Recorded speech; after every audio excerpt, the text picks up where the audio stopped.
Shalom saudara-saudaraku, renungan atau khotbah untuk minggu ini berdasarkan bahan utama membangun jemaat terambil dari 2 Korintus pasal 4 ayatnya yang ke-13 sampai pasal 5 ayatnya yang pertama.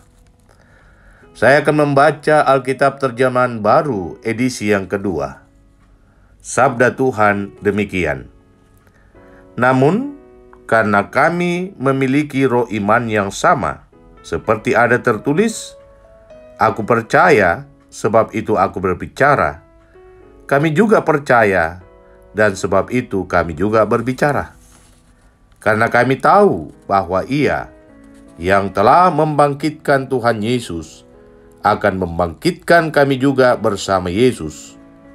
Ia juga akan menghadapkan kami bersama kamu kepada dirinya.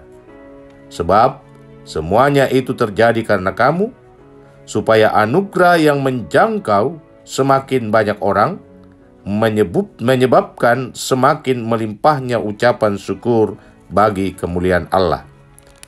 Sebab itu kami tidak tawar hati. Tetapi meskipun manusia lahiriah kami semakin merosot, manusia batinia kami diperbaharui dari hari ke hari. Sebab penderitaan ringan yang sekarang ini akan menghasilkan bagi kami kemuliaan kekal yang melebihi segala-galanya, jauh lebih besar daripada penderitaan kami. Sebab kami tidak memperhatikan yang kelihatan, melainkan yang tidak kelihatan. Karena yang kelihatan adalah sementara, sedangkan yang tidak kelihatan adalah kekal. Karena kami tahu bahwa jika kemah tempat kediaman kita di bumi ini dibongkar, Allah telah menyediakan suatu tempat kediaman di sorga bagi kita, suatu tempat kediaman yang kekal, yang tidak dibuat oleh tangan manusia. Demikian sabda Tuhan. Amin. Tema kita dibaharui dari sehari ke sehari. Saudara-saudaraku yang kekasih dalam Tuhan, fakta menyatakan bahwa begitu banyak orang yang mengklaim dirinya sebagai orang Kristen atau melabeli dirinya dengan menyebut anak-anak Allah.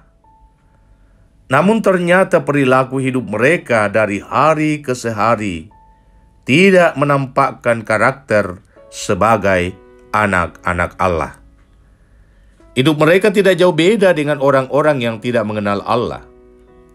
Tapi anehnya, saat hidup mereka dikoreksi oleh kebenaran firman Tuhan, mereka tak sudi disamakan dengan orang-orang yang tidak mengenal Allah. Dan lebih aneh lagi, orang yang menyampaikan firman Tuhan itu, yang mengoreksi kehidupan mereka yang telah menyimpang jauh dari jalan Tuhan, justru berusaha untuk disingkirkan. Inilah yang dialami oleh Rasul Paulus saat jemaat di Korintus sudah mengalami kemajuan. Begitu banyak orang yang telah menerima Injil, hidup mereka berubah. Dari orang yang dulunya biasa-biasa saja, kini menjadi orang terpandang. Dulu kaum termarginalkan karena kebodohan, kini menjadi tokoh yang berpengaruh dengan tingkat pendidikan yang tinggi. Dulu hidup mereka pas-pasan, tetapi kini berkecukupan, bahkan berkelimpahan dalam perkara finansial. Tetapi perubahan status yang dialami oleh jemaat di kalangan masyarakat kota Korintus, yang dulunya tidak ada apa-apanya, namun karena Injil mereka menjadi kaum terpandang, ternyata tidak dibarengi dengan perubahan karakter yang selaras dengan berita Injil. Mereka menjadi pribadi yang sombong, pribadi yang kehilangan kepekaan sosial, hambar cinta kasih, suka memandang muka, dan suka dipuji. Karakter seperti ini adalah gambaran real dari manusia Korintus sebelum mengenal Injil.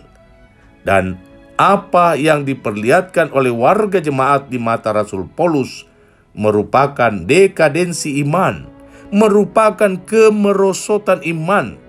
Dan karena iman mereka merosot, maka moral mereka pun rusak. Paulus sangat prihatin dalam hal ini dengan melihat kenyataan yang terjadi di tengah-tengah jemaat, dan ia menasihati mereka. Namun Rasul Paulus malah dibenci dan berusaha disingkirkan. Saudara-saudaraku, dalam 2 Korintus pasal 4 ayat 17, Paulus mengutip Mazmur Hallel, Mazmur yang dibaca pada saat Paskah. Mazmur Hallel menggambarkan penderitaan yang dialami sang pemazmur karena kesalehannya. Ia berusaha hidup benar di hadapan Tuhan dengan melakukan kebaikan, namun yang diterimanya adalah penolakan. Coba saudara-saudara membaca Mazmur 116. Dengan demikian, Rasul Paulus hendak mengatakan bahwa dirinya dan orang-orang yang ditindas karena Injil memiliki roh iman yang sama seperti yang dicatatkan dalam kitab suci Perjanjian Lama.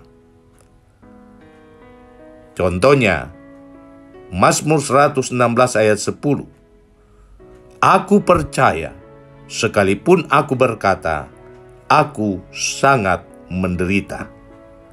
Saudara-saudara yang kekasih dalam Tuhan, firman Tuhan hari ini hendak menyadarkan kita bahwa beriman itu bukan sekedar ucapan bibir bahwa kita percaya dan mempercayakan hidup kepada Tuhan, tetapi bagaimana kita mendemonstrasikan keberimanan kita kepada Allah dalam karakter, dalam perilaku hidup keseharian, perilaku hidup yang tentunya berdasarkan keteladanan Kristus. Bagaimana kita menjadi pribadi yang rendah hati, sebab Kristus adalah pribadi yang rendah hati. Pribadi yang lemah lembut, karena Kristus adalah pribadi yang lemah lembut. Pribadi yang memandang orang lain lebih utama daripada dirinya sendiri. Karena Kristus demikian memandang kita lebih berharga daripada dirinya, sehingga ia rela dikorbankan demi kita.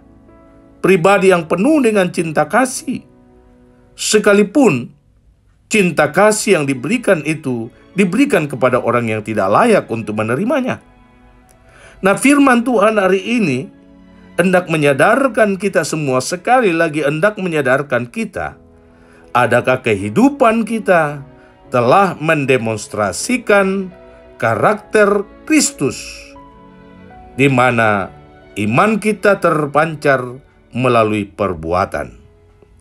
Yang kedua, saudara-saudara, firman Tuhan hari ini juga hendak menyadarkan kita bahwa beriman tidak membuat kita kebal dari penderitaan.